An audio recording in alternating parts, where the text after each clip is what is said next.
Namo tassa bhagavato arahato samma sambuddhassa. Namo tassa bhagavato arahato samma sambuddhassa. Namo tassa bhagavato arahato samma sambuddhassa. Homage to the Buddha, the blessed and noble self-awakened one. So just say this is our inaugural full moon day meeting. I've always wanted to do this, but I've never found a way to do it. So I was really happy when Magda suggested that I try it on this medium. So I think we can keep this going.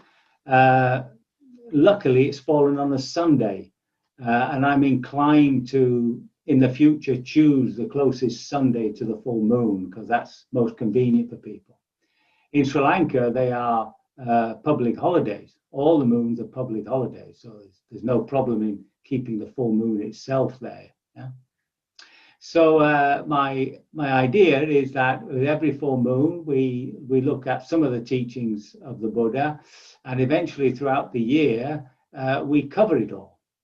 So I'm going to start with this lovely little trilogy, a virtuous circle of gratitude, generosity, and renunciation. So starting with renunciation. So the big problem here that can arise is confusing what it is that we're actually renouncing. So remember, the body is not our fault. When the body has appetite, then it has appetite. And when you put something lovely, sweet on the tongue, it will taste lovely and sweet. That's never the problem, as you know. The problem is our relationship to it, which is wanting more. Depending on it in order to establish a beautiful mental state. Now, that's what we've really got to grasp. We use the sense bases, not because they are just lovely in themselves, but because they are a way of creating a lovely mental state. Hence, you might have a piece of toast in the evening just to raise your spirits. Now, the unfortunate thing of that, of course, is that you have dependency. And that dependency is what we call attachment. And so there's a suffering there. See, if there's no bread and there's no toast, well, it's misery, isn't it? So when we click onto that, we become much more sensitive to this draw towards what is pleasurable. And this renunciation is not to be confused with, well, the word they use is self-mortification. In other words, blaming the body for our mental states. So that's an important distinction to make. We're not trying to get rid of the pleasures and joys of life at all. And the Buddha himself did enjoy life. He enjoyed taste, but he didn't greed for it. That's what it says in the scriptures.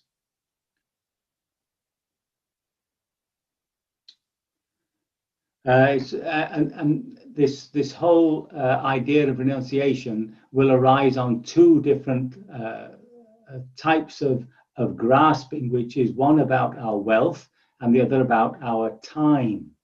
So we can be greedy with our time, but not greedy with our wealth.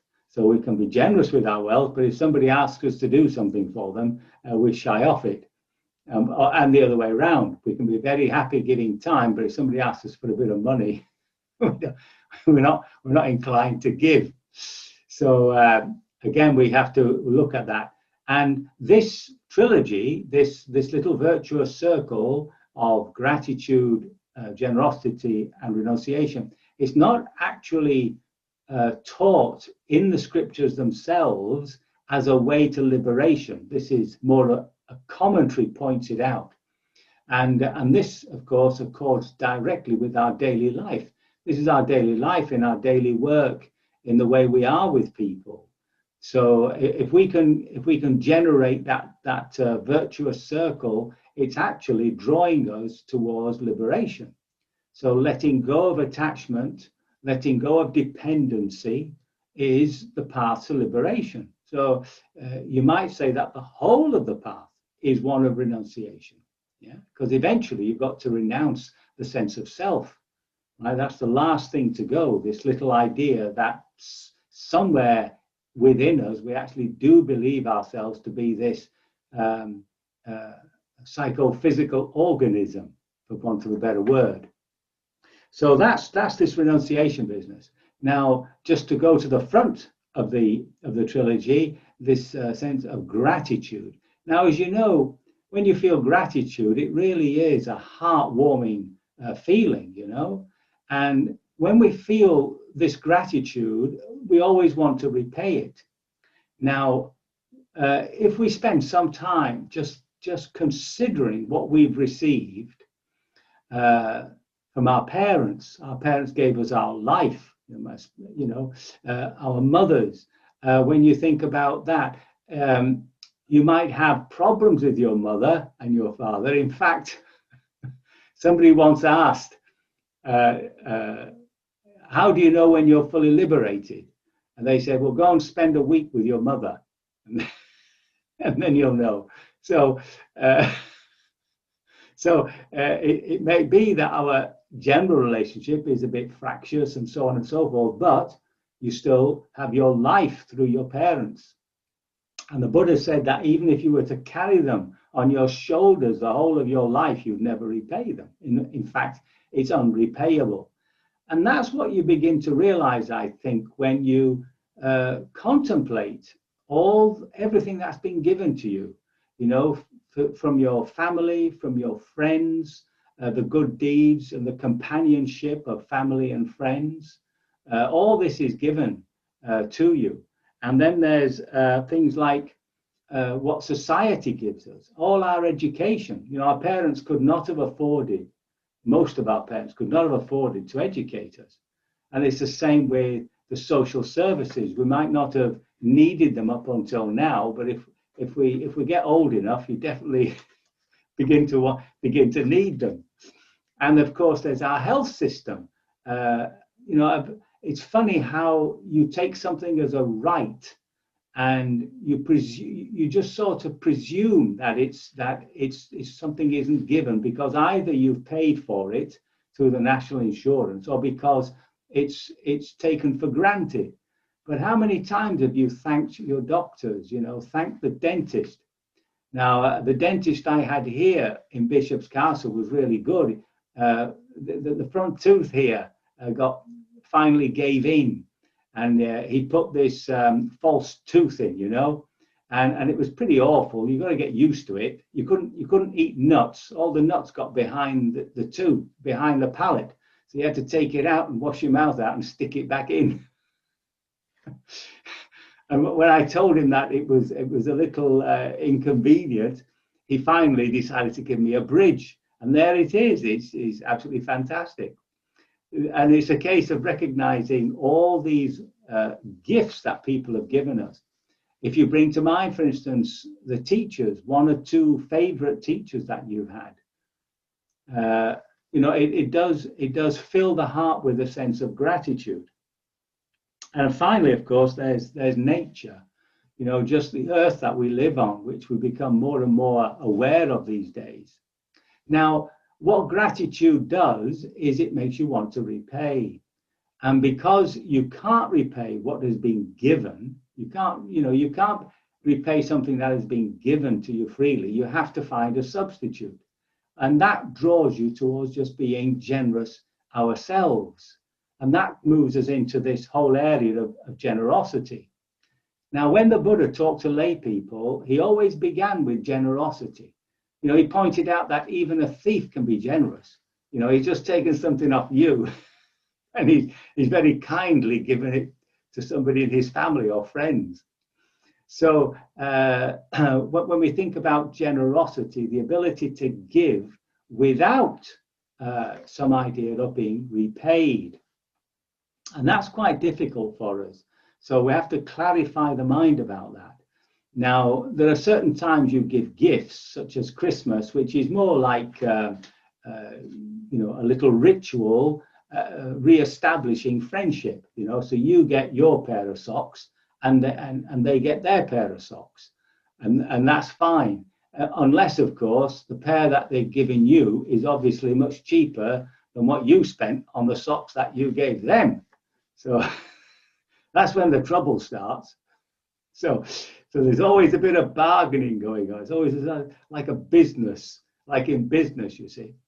So if we want to have an act of pure generosity, then you have to listen to what's going on in the background of our minds about being repaid, about being adored because of our generosity.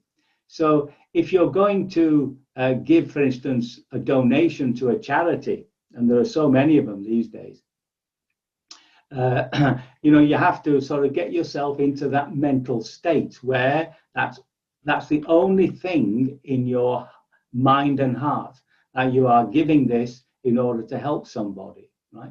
And there's no hope of repayment. The charity is not going to give you any money back. So you're doing it for just that purpose. And when you do it for that purpose, that's when you act. That's when you make the donation, whether it's by card or by cash, it doesn't really matter. And then, of course, once you've done it, you'll hear these little voices, like you are truly a very wonderful person. Or you might get the one of oh, that's too much. What do you give so much for? You could have. Oh. So you have to be, now you haven't been caught up in that, you see. So you've not been caught up in Mara. The Mara did not catch you there. So you can let those thoughts disappear. And if guilt comes, you have to point to it and say, well, that is false guilt, because when I actually made the action, my heart was full of generosity. And the same arises when you do something for somebody. So I think most people, I certainly do, is say yes too quickly. So if somebody says, I've moved into this new house, this actually happened to me. I've moved into this new flat, and we're painting it. Would you like to, come and give us a hand? And I said, yeah, I'll come on Saturday, you see. And then as I'm walking away, I'm thinking, what have I given this Saturday away? And in that case, at that time, I was, should we say, advanced enough to actually make myself do it, to teach myself not to say yes. Just because somebody asks something, you don't have to say yes.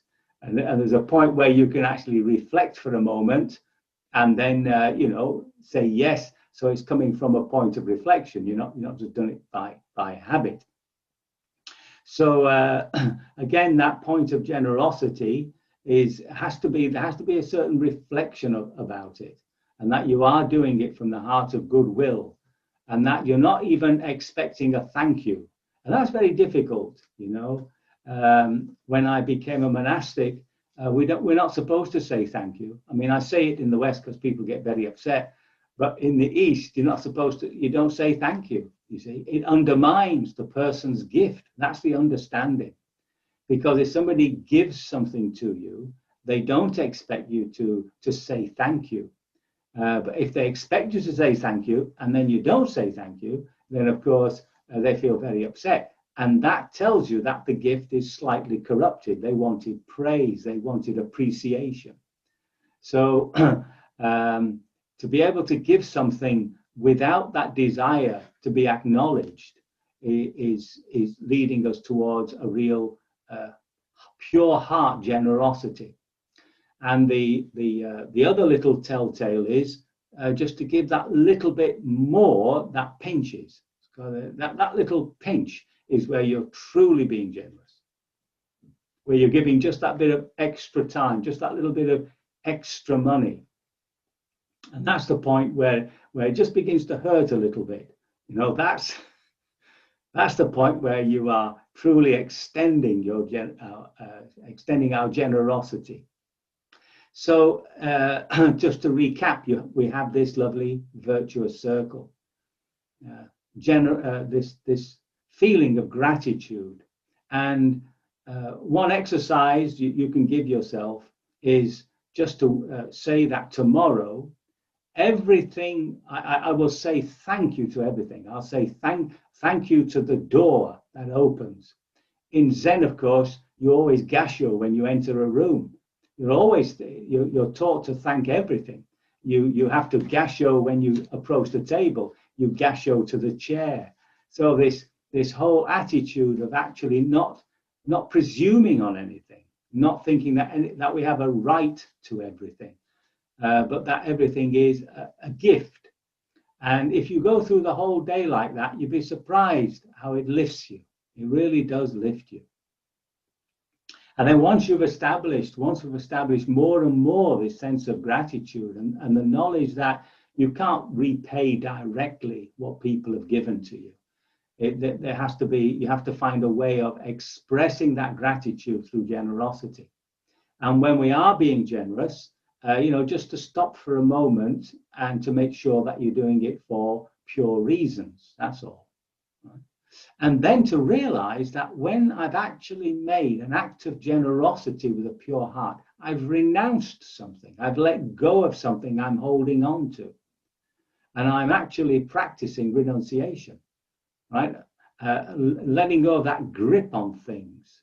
And that loosening of a grip, that letting go of these tight desires, wrong desires, is a little, every time we do that and we feel that loss of grippiness, that in a sense is a touch of Nibbana, because one of the descriptions of Nibbana is that it is desireless of these sorts of wrong desires.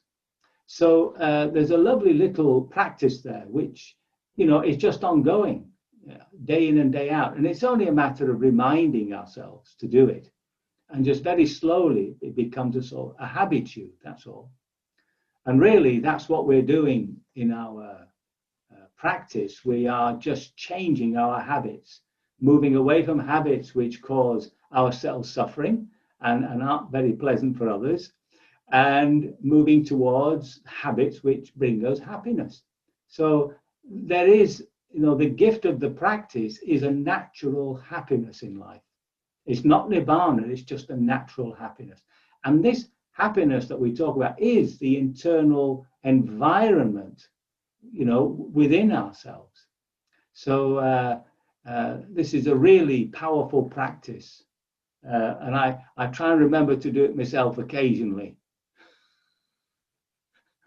So I can only hope my words have been of some assistance, that they have not caused even greater confusion, and that you will, by your practice, become liberated from all suffering sooner rather than later.